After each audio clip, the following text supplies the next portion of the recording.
The next question is from Dave Duggan. Thanks, Chair.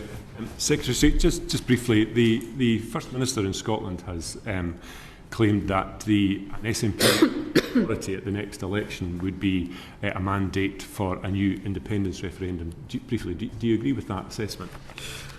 Respectfully, the First Minister claims a lot and is pursuing what I regard as a core vote strategy with independent supporters. Do you agree with it, Secretary? If you just let me answer the question, you're perfectly entitled to ask questions, I'm perfectly entitled to answer them. We made our choice as Scots in 2014. I know that was a matter of disappointment for some on the committee, but we made a clear and categoric choice by 10 percentage points, by 55% to 45%. At the time, there was a great deal of coverage as to this being a once-in-a-lifetime or once-in-a-generation choice by those arguing for independence. But if you like, Scotland made our choice, and we made our choice very clearly and categorically in 2014. I won't have my time talked out, Chair. This is just rhetoric. When the Minister has finished, you can follow up with that question. You do have other questions to ask, so if the Minister would carry on, please. So, as I say, the constitutional apparatus that was in place in 2014 remains in place. So, in that sense, we have been very clear as to the basis on which Scotland made its choice. In terms of what John Swinney is claiming in relation to what's going to happen after May, respectfully, I would rather play the game than engage in the post-match analysis before a ball's been kicked. And in that sense, when you say, oh, is it rhetoric, the reality is the First Minister is very understandably pursuing votes ahead of the May election. He's perfectly entitled to deploy what strategy he chooses to try and secure those votes. I would simply observe that if after 20 years you're not willing to run on your record, rather suggest the record's not very good. I think the Scottish Government are willing to run on their comparatively favourable record. So was that a no? Because after all that, I don't know whether you agree or not. As I say, it's my political judgment that this is a smokescreen. And when you say that the Scottish Government are happy to run on their comparative record, if respectfully you or indeed the Scottish Government thinks this is as good as it gets, I welcome the chance for the Court of Scottish Public Opinion to reach its judgment on 1 in 6 of us still being on waiting lists, on a chronic inability to build ferries. Back to the question, Secretary of State.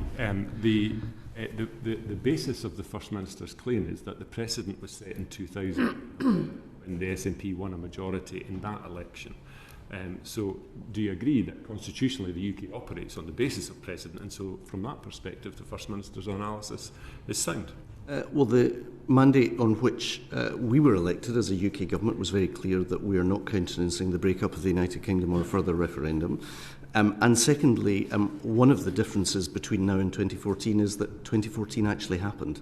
We had our choice, we made our choice. I know that's a matter of disappointment to some who argue in favour of independence, but the reality was, in a fair, open and democratic means, a judgment was reached by the Scottish people that our best future was to stay within the United Kingdom. Another central tenet of the First Minister's argument is that things have changed substantially since 2014, and I'm sure you're not advancing an argument that Scotland made a decision in 2014 and so therefore it won't be in a position to make that decision ever again.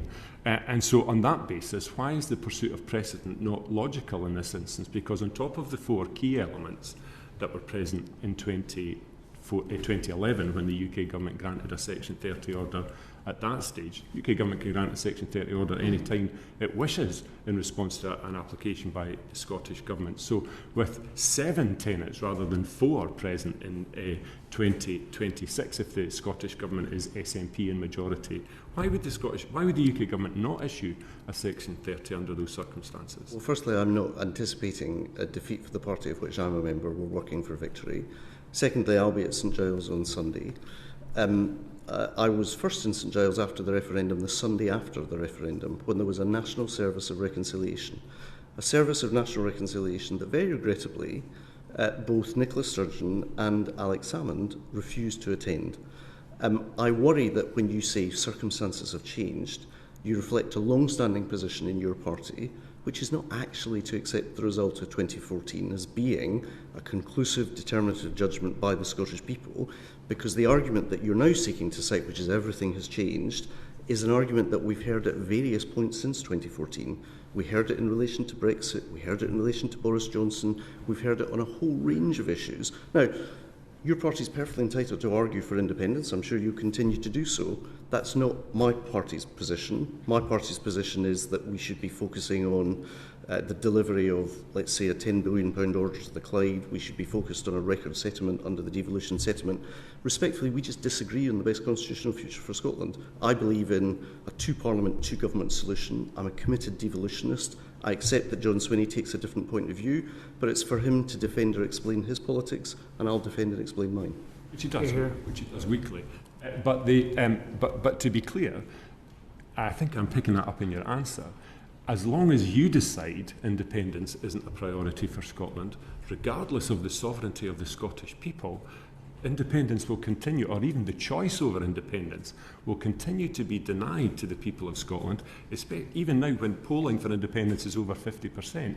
If you don't want it to happen, Scotland doesn't get a question. I find the othering implicit in your question not only inaccurate but offensive, because one of the points that was established in 2014 is that the flag doesn't belong to one political party. Patriotism doesn't belong to one political party. I would argue the reason that my side of the referendum argument prevailed was because in an argument in Scotland about Scotland's future, led by Scots, a majority of us decided our best future was to stay within the United Kingdom. Now, you're perfectly entitled, and your party are perfectly entitled between now and the elections in May to make your case.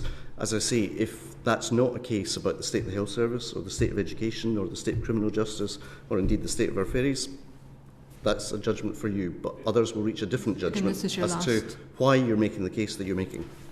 I'm not much interested in what your party or even my party want. I'm interested in fulfilling the constitutional ambition of the Scottish people. There's no means to do that in the absence of a referendum, which you're quite keen, obviously, to deny. Do you not believe that there is a significant appetite in Scotland for independence? Are you ignoring the manifest appetite for a referendum on independence in Scotland? If you look at the salience of independence relative to, for example, the state of the health service that your party has left after 20 years in power, if you look at the polling ranking, it's significantly lower than issues around cost of living, issues around criminal justice, issues around a range of other issues. So we can have an argument about the psephology, but equally, it is clear that when that question was put to the Scottish people, there was a clear and overwhelming majority for staying as part of the United Kingdom.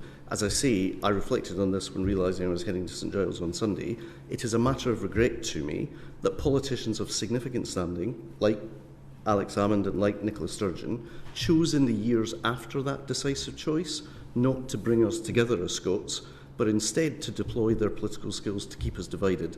I personally think after 20 years of arguing about independence, Scotland has very little to show for it, and that's why I think we need a new direction next May. Hear, hear.